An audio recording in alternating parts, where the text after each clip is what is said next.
Você já parou para pensar por que, às vezes, sentimos uma forte necessidade de orar? Muitas vezes, resistimos à oração sem realmente compreender o que acontece nos bastidores. Se pudéssemos ver a quantidade de ataques espirituais que enfrentamos diariamente, jamais ignoraríamos o chamado divino para a oração. O maior perigo para um cristão não é apenas o pecado, mas sim a acomodação e a negligência na fé, a ponto de não permanecer vigilante e protegido através de uma constante comunhão com Jesus Cristo. É exatamente nesse estado de relaxamento que o adversário encontra a brecha perfeita para atacar de maneira mais eficaz. Deixe-me esclarecer um ponto crucial sobre a atuação do inimigo. Os desafios diários não surgem repentinamente. Se conhecesse a verdade completa, perceberia que os planos contra você são arquitetados com antecedência, muito antes de se materializarem no mundo físico. Para exemplificar, imagine que em janeiro de 2024, você perdeu seu emprego e adoeceu gravemente, a ponto de ficar hospitalizado. Pode parecer que foi nesse momento que os ataques se iniciaram, mas na realidade, os preparativos do inimigo começaram bem antes. O inimigo não nos ataca de qualquer maneira. Normalmente, ele identifica brechas que estamos deixando. Ele sabe que temos poder e autoridade sobre ele. Contudo, sua grande habilidade reside na estratégia e na experiência. Se ele planeja te atacar daqui a 5 anos, já estará armando seu plano com 10 anos de antecedência. É por isso que, quando os ataques acontecem, muitas vezes são surpreendentes, e sem uma vida de oração constante, somos pegos desprevenidos, tendo que lidar com as consequências em vez de vencermos desde o início. Jesus ilustra esse fenômeno através de uma parábola em Mateus 13, dos versículos 24 ao 30, onde conta a história de um homem que semeou boa semente em seu campo. No entanto, enquanto todos dormiam, seu inimigo veio e semeou joio entre o trigo e partiu. Quando o trigo brotou e produziu fruto, o joio também apareceu. É essencial prestar atenção. A Bíblia menciona que os homens dormiram, simbolizando a negligência e a preguiça espiritual. E justamente quando dormiam, o inimigo agiu, semeando o joio que inicialmente não era visível. O joio permaneceu oculto até que o trigo começasse a frutificar. É intrigante como o joio, plantado secretamente, se manteve escondido até que a boa colheita começasse a produzir seus frutos. De repente, problemas simbolizados pelo joio começaram a surgir também. Os servos, confusos, questionaram o dono do campo sobre a procedência do joio, e ele respondeu que um inimigo havia feito aquilo. Reflita comigo. Deus destinou nossa vida para ser frutífera e repleta de bênçãos, mas é justamente quando as coisas começam a melhorar e estamos prestes a alcançar um grande feito que os problemas surgem.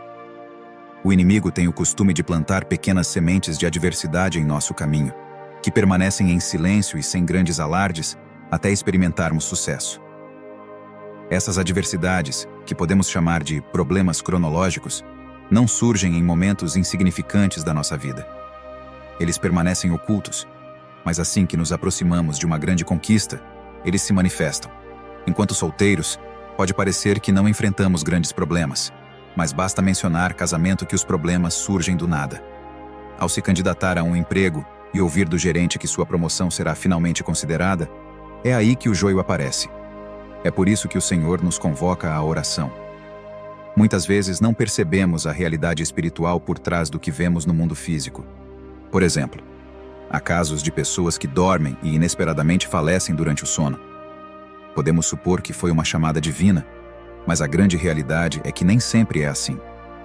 É plausível que alguém morra fisicamente antes do seu tempo determinado. Existem incontáveis indivíduos pelo mundo, até mesmo bilhões, que, embora vivos fisicamente, estão espiritualmente mortos, verdadeiros zumbis ambulantes, conforme descrito em Efésios 2 versos 1 e 2, destacando que estávamos mortos em nossos erros e pecados, seguindo o curso deste mundo e o príncipe do poder do ar. O adversário aguarda um momento oportuno para consumar essa morte espiritual com o fim físico, utilizando enfermidades como fachadas para ocultar suas ações nos bastidores. Ao visitar um hospital e observar os pacientes, pode-se presumir que enfrentam apenas problemas físicos, mas, frequentemente, essas enfermidades são o resultado de ataques espirituais que se manifestaram no plano material. A história de Jó, como descrito em Jó, capítulo 2, verso 7, é um exemplo clássico. Satanás o afligiu com feridas repugnantes, sem que ninguém compreendesse que se tratava de um ataque do maligno. Inclusive os amigos de Jó e o próprio Jó acreditavam tratar-se de um castigo divino, sem reconhecer a verdadeira origem de seu sofrimento. O diabo executou seu plano e se retirou, deixando o restante acontecer por conta própria, ilustrando como a batalha espiritual é muitas vezes invisível e incompreendida pelos olhos humanos. Antes de prosseguirmos, precisamos lembrar que o diabo só tocou em Jó porque o Senhor permitiu, nos deixando claro que absolutamente nada nos acontece se não for da permissão de Deus. O inimigo tem poder? Sim, com certeza. Mas é um poder limitado, diferente de Jesus, que é todo-poderoso. Sim, Deus possui autoridade absoluta e poder incontestável, mas enquanto estivermos nesta terra, é crucial nos submetermos a Ele e permanecermos em comunhão com Ele através da oração. Caso contrário, correremos o sério risco de nos tornarmos vítimas daqueles sobre os quais deveríamos ter domínio. Vivemos em um mundo envolto em trevas e, portanto, devemos estar sempre alertas, comprometidos com Jesus a todo momento, o amando e o obedecendo. Às vezes, o mal se infiltra em uma família ou envia alguém para semear discórdia, retirando-se em seguida, deixando os membros da família em conflito contínuo, sem perceberem que o verdadeiro causador do problema já se foi. Em outras situações, pode ser uma enfermidade.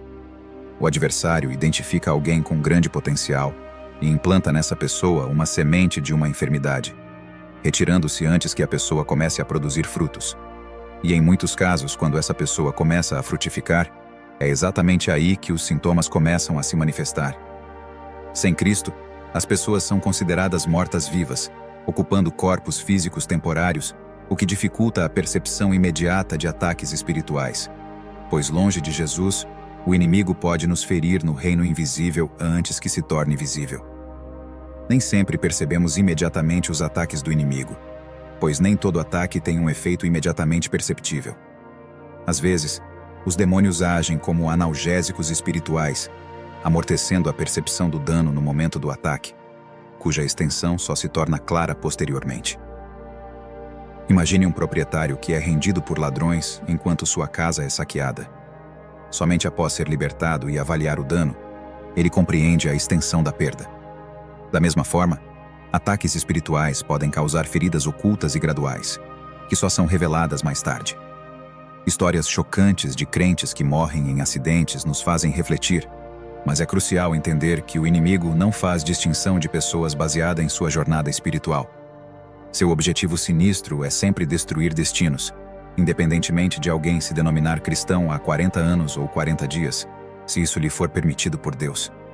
A Bíblia, em Atos 12, nos recorda dessa dura realidade, incentivando a vigilância e a oração contínua para recebermos os cuidados do Senhor contra tais incursões malignas. Nesse texto em Atos dos Apóstolos, capítulo 12, é relatado como o rei Herodes prendeu alguns membros da igreja com a intenção de persegui-los, ocasionando na morte do apóstolo Tiago, irmão de João, pela espada. Observando a satisfação dos judeus com isso, Herodes também resolveu prender Pedro. Se não fosse pela intercessão fervorosa da igreja, Pedro poderia ter encontrado um destino semelhante ao de Tiago. Esse episódio nos mostra que até mesmo os seguidores de Jesus podem estar sujeitos a sofrer esses ataques demoníacos. Salmos de número 82, versículos 6 e 7, nos lembra que, embora sejamos filhos do Altíssimo, ainda assim podemos morrer como meros mortais se não estivermos vigilantes. O maravilhoso dessa história que mencionamos sobre o livro de Atos dos Apóstolos, capítulo 12, é que Herodes, atuando como o inimigo da igreja no primeiro século, acreditou que poderia parar o avanço do reino de Deus. Herodes pensou que poderia atrapalhar os planos dos servos de Deus. O que ele não sabia é que existia por detrás dos bastidores uma igreja que estava em constante oração, clamando dia e noite por uma intervenção do Espírito Santo. Como consequência dessas persistentes orações, a Bíblia nos diz que Pedro recebeu a visita de um anjo e que foi milagrosamente libertado da prisão, frustrando por completo os planos do inimigo. Histórias como essas nos deixam muito claro que estamos sendo atacados de diversos ângulos. Fica evidente que o inferno deseja aniquilar todo e qualquer seguidor de Jesus. Mas o extraordinário de observarmos esse tipo de narrativa bíblica é que aprendemos que o inimigo não tem poder algum contra uma igreja que ora. Não estou dizendo com isso que pessoas que levam a sério a prática da oração desfrutam de uma vida imune de lutas e provas. De forma alguma, estou lhe afirmando que as pessoas que possuem o hábito diário de conversar com Jesus podem passar por lutas, mas elas passam com a consciência plena de que o Senhor está com elas. Algo dentro dessas pessoas lhes afirma que elas não estão sozinhas. E de fato não estão. Quem ora está constantemente em contato e relacionamento com o Deus Todo-Poderoso que criou o céu e a terra. Só tem uma razão para alguém não levar a sério a prática da oração e fazer disso um hábito diário em sua vida. É porque esse alguém não entendeu que orar é desfrutar das coisas do céu de forma antecipada. Não é difícil distinguir as pessoas que realmente oram.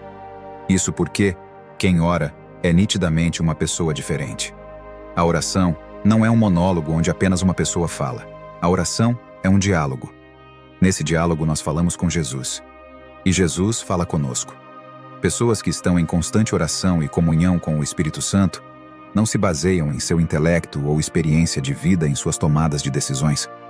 Elas vão até o Espírito Santo e perguntam: Querido Espírito Santo, preciso tomar uma determinada decisão. Mas se eu tomar essa decisão por minha própria sabedoria, existe uma grande possibilidade de tudo acabar mal. Mas se o Senhor me direcionar, com toda certeza tudo dará certo. Me direciona, Espírito Santo. Simples, não? Mas infelizmente, poucas pessoas nos nossos dias utilizam da oração para suas tomadas de decisões. Certamente sofreríamos muito menos se agíssemos assim para absolutamente tudo nas nossas vidas. Se você não tem como hábito investir do seu tempo em constantes orações, eu quero nesse momento lhe fazer um desafio. Coloque como meta escolher um horário do seu dia onde você consiga se comprometer a conversar com Jesus por 10 minutos. Se você não tem esse hábito, pode parecer que esses 10 minutos serão uma eternidade. Mas continue persistindo em ser constante na oração durante esses 10 minutos todos os dias. Escolha um horário e local onde você não seja interrompido por quem quer que seja. Quando esses 10 minutos ficarem confortáveis para você, aumente esse tempo para 20 minutos. E continue sendo fiel a esse tempo estabelecido. Vá aumentando esse tempo sem pressa. Uma coisa eu lhe garanto: sua vida irá mudar. Você começará a enxergar a vida com outros olhos. Coisas que você não compreendia irão começar a fazer total sentido. Se você, por exemplo, não fazia ideia de qual era o seu chamado nessa terra, se prepare, pois ficará claro como cristal o que o Espírito Santo deseja e espera de você como servo ou serva dele.